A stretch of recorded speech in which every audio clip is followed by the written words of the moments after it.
Hello everyone, it's Jamal Thomas. Welcome to the Progressive Soapbox.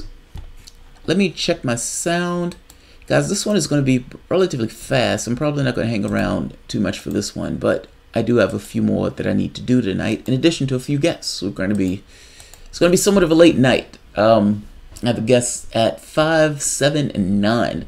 So that's in addition to being up by 3 o'clock this morning in order to be at the radio station. So yes, I'm dead tired. Nevertheless, let's keep ticking along. How do I want to start this? Blood soaked. That's how I want to start this. Blood soaked. Essentially, hands absolutely dripping and covered with blood. That's what this comes across as. I don't know, personally, how Tony Blair sleeps at night. I don't know how he contorts himself into a bed and he can close his eyes and the deaths of millions are not reaching out of the blackness on his conscience.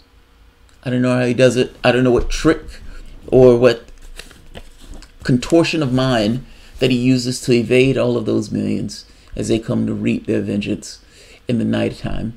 I don't know what he does, but I suppose he does. Tony Blair took certain decisions that Tony Blair did not have to take that ended up with the deaths of 1 million people in Iraq, in addition to chaos in that particular region of the world, in addition to 3,000 deaths from the standpoint of Americans, and I believe it was a few hundred deaths from the standpoint of Brits. Not to mention, $7 trillion at this point, with a total that keeps going up. This is chaos. This is a big-time global change that didn't have to take place, that took place because of the decisions of Blair and Bush. Now, I don't say this from a moral high ground per se, because our country, Bush, is out there finger painting right now. I do say this from the standpoint of somewhat of a flat fact thing.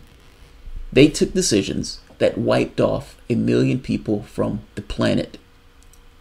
If this was an African dictator, with 1/3 of the body count, they would have dragged before the Hague. They would have been hung, shot, or put into a cage for the rest of their life. Tony Blair is still in politics. As bad as all of this is, nobody knew, or at the very least I didn't know, that depravity was a bottomless pit. At the very least when it comes to the standpoint of the depraved Prime Minister, Tony Blair. Tony Blair has entered into a salacious arrangement with Saudi Arabia, or the prince, whatever. But I'll go into the story. But essentially, Saudi Arabia. Saudi Arabia is apparently putting through a modernization plan, and with this modernization plan, they've apparently bought, purchased, put money on, given millions of dollars to purchase one former disgraced, depraved Prime Minister, Tony Blair. They bought a war criminal. Congratulations. Now, in buying this war criminal, you get two things. Supposedly, this war criminal is going to assist them in the modernization program, because he's good with that apparently. And second, beyond that point, of course, he's going to lobby on their behalf. Or at the very least, he's going to shower them with praises and accolades. So you essentially ask Tony Blair what he thinks, and Tony Blair says, these guys are absolutely awesome. I love them to death. They are modernizing the hell out of their country. Are they now, Tony Blair? Yes, they are. Yes, they are. Did the $12 million they gave you have anything to do with you saying that? No, it does not. It does not have anything to do with me saying what I am saying right now. All right, Tony Blair, that's great. Are they still chopping off heads? Yes. What about chopping off hands? Yeah, they still do that. Are they still putting women in prison for the temerity to drive? Well, I don't know if they're putting women in prison for the temerity to drive, but they do still have women who are in prison for the temerity to get behind the wheel. Have they gotten rid of the debasing notion of women being second-class citizens, meaning that they have to be, to some degree, chained to even their kid, their male sons. The indignity of that. A grown woman being chained to their male sons. Do they still have that, Tony? Yes, they do. Yes, they do. So you have a theocratic state that still chops off heads, hands, women as second-class citizens with a repressive society. Oh, by the way, Tony, are they also still murdering Yemenis?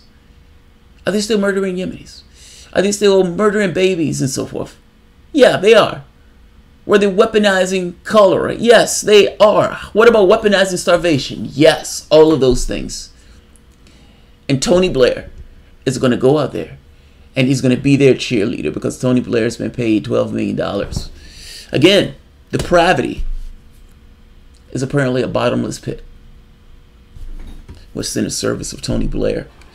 Let's take a look at this. I'm going to put two stories in the bottom.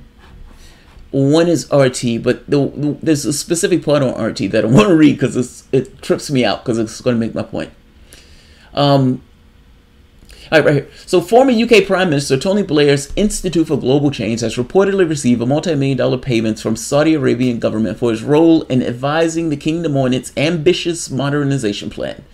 Founded in 2016, the not-for-profit Tony Blair Institute Global Change received $10 million from Riyadh in January for its advisory role in Crown Prince Mohammed bin Salam's Vision 2030 program, the UK Sunday's Telegraph has revealed.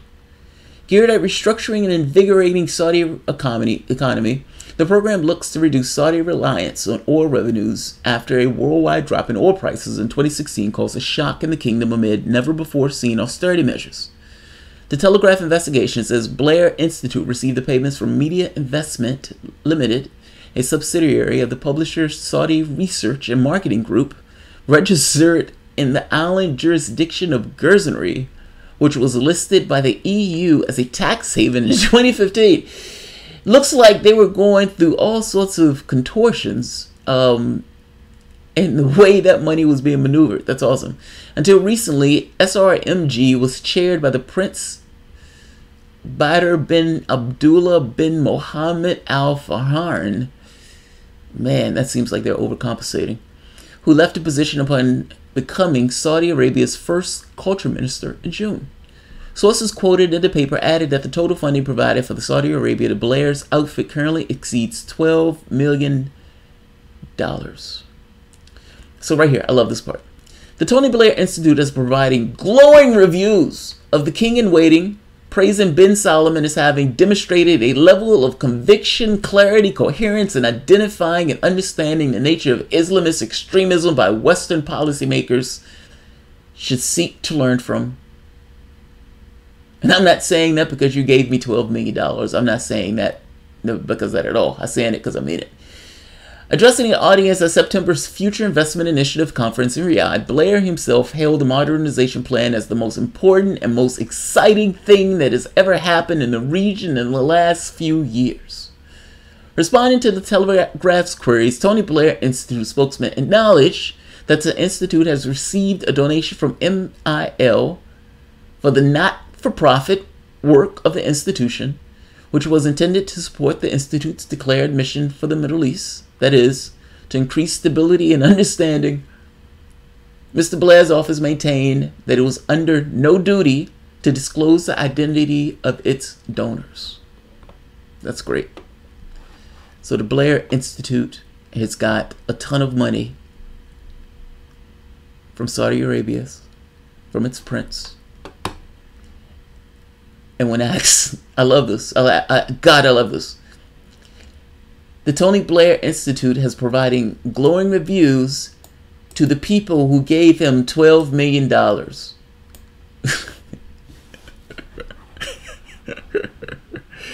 love that. I love that. Come on. God, I love that. Think about what's being said here.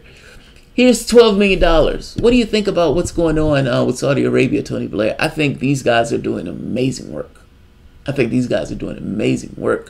And I'm not saying that because they gave me $12 million. Even if they didn't give me $12 million, I would say it just the same. That's amazing. I love it. I love it. All right, I'm going to end this here. That's awesome.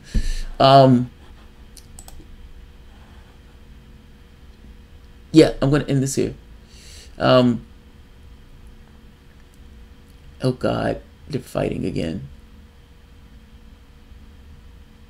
Just got noticed about 9 minutes late, Xander. Yeah, I'm going to have multiple videos. I have like 7 videos that I need to do, so I don't want to keep this one long, but I'm going to be right back within 5 minutes. It's just going to take however long it takes to flip the video. Thanks, guys. But key point in this: Tony Blair, blood-soaked, million people dead, now working with, for all intents and purposes, a extremist, repressive regime that's exploiting terrorism throughout that region of the globe. Tony Blair, sinking to a new low. Sinking to a new low. As if that was possible. Thanks, guys.